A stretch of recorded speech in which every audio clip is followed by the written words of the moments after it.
I do a lot of man-hating jokes. Okay, yeah, you would like some of them. I can pour some of those in for you. But I do impressions too. Okay, I do impressions too. And this is my impression of a male comedian flirting with me.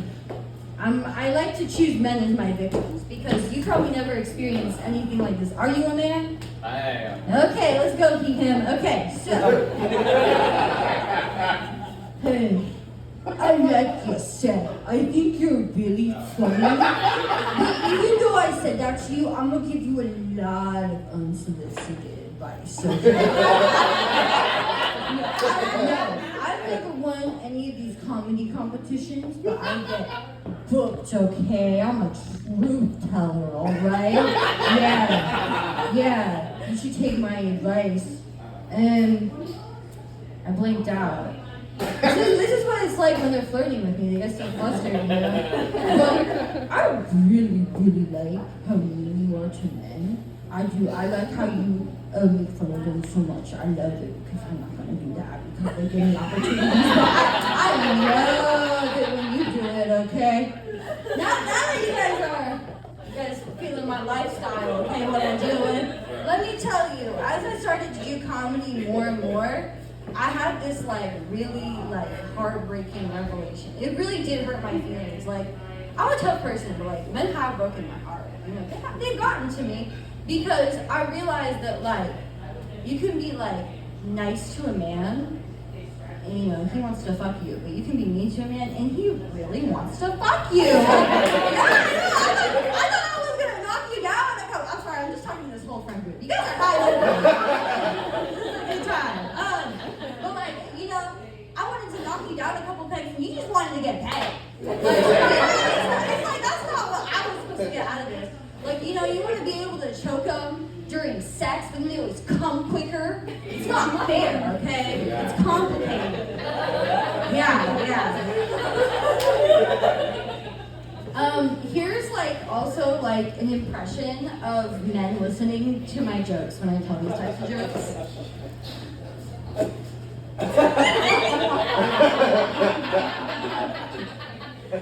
She's so mean. Bro, they love it. Honestly, if any of you guys think about me beating you up after this, you have to tip me. That's also gender inclusive, you know? I have to say, the whole entire, I have a hot wife, heterosexuality is cool. The churches, they get to you a little bit. Because they have their own type of agenda. Because they would always be your sister in Christ, right? They would always be you need to check her and make sure that she looks modest, okay? She didn't have too low of cut. I got a church lesbian over here. It's she can't have too tight of a skirt. She can't have too tight of a skirt, she can't. She needs to look modest, okay? So I would always be looking at my sisters in Christ. I'm gonna use you as my victim. I would be I can only see a little bit of a crack, I would really be looking, okay? I would be checking if that skirt was too tight, all right? And then one time, I never told my dad that I was gay, but he knew, okay?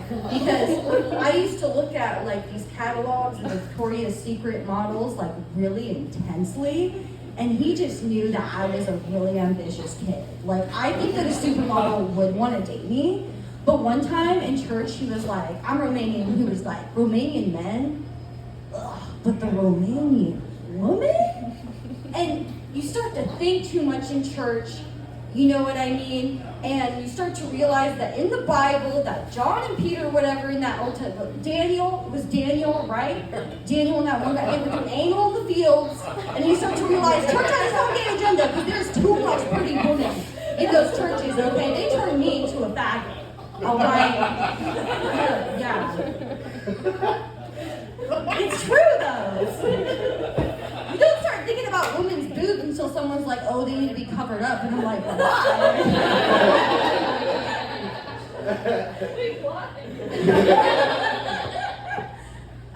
Okay, I'm gonna switch into some new material. I'm 20. I'm 26, and I think my comedy gets better the more that I like think about society and like I do think about how the world works. You know what I mean? When I was younger, I used to think like, you know, when you think about the Scooby-Doo gang, Shaggy could get with Velma, but Fred could get with Velma and Daphne.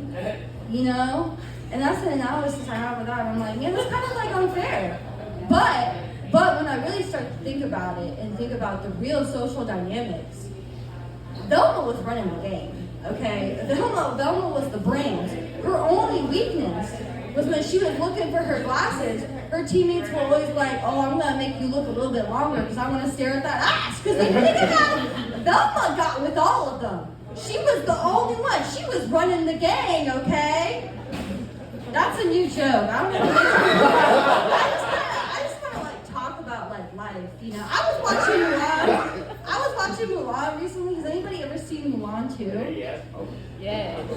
So angsty, you know, so angsty. And I really think, when I think about these Disney characters, this children movie, I'm like, I know what their sex life was, okay?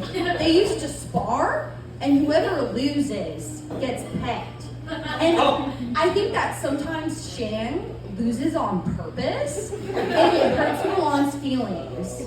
But we all know that man just wants to get pegged, okay? You gotta see Mulan 2, it's so angsty, all right? I'm making completely accurate